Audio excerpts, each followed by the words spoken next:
Pour ne rater aucune de nos vidéos, n'oubliez pas de vous abonner et d'activer la cloche.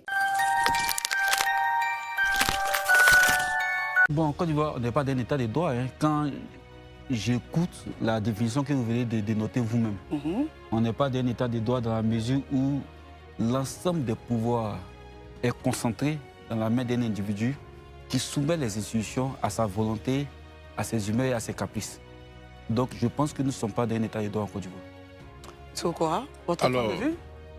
Je pense que nous sommes tous Ivoiriens. Heureusement que nous avons des regards indépendants donc, qui nous jugent, qui nous regardent.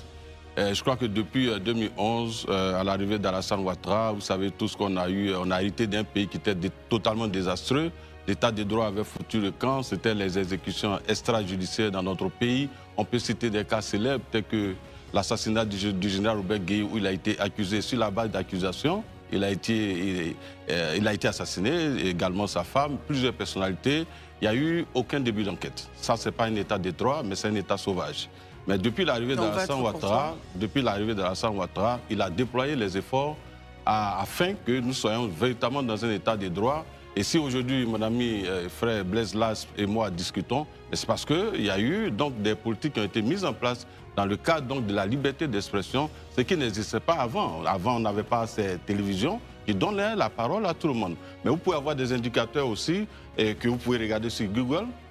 Lorsque nous arrivions au pouvoir, en termes de liberté de presse, nous étions à la 155e place. Aujourd'hui, nous sommes à la 53e place au monde, sur 180 pays selon Reporters sans frontières.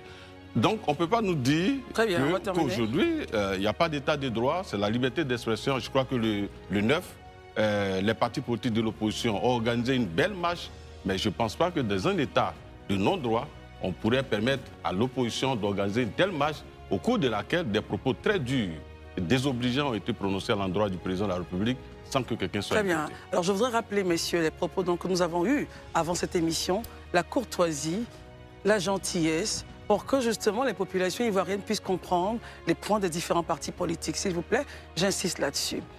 Réaction, monsieur Blaise, avant d'écouter donc Élisée Boloubeu. Ok, je vais prendre au mot monsieur Koukoua. Alors, quand on parle d'absence de l'état de droit, on parle de quoi?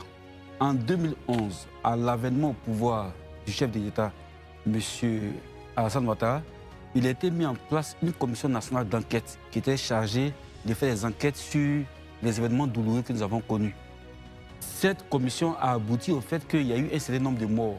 Il y a des morts qui ont été imputées aux forces dites pour Gbagbo et il y a des morts qui ont été imputées aux forces dites pour Ouattara. Il y a eu des morts, 200 morts précisément, qui ont été imputées aux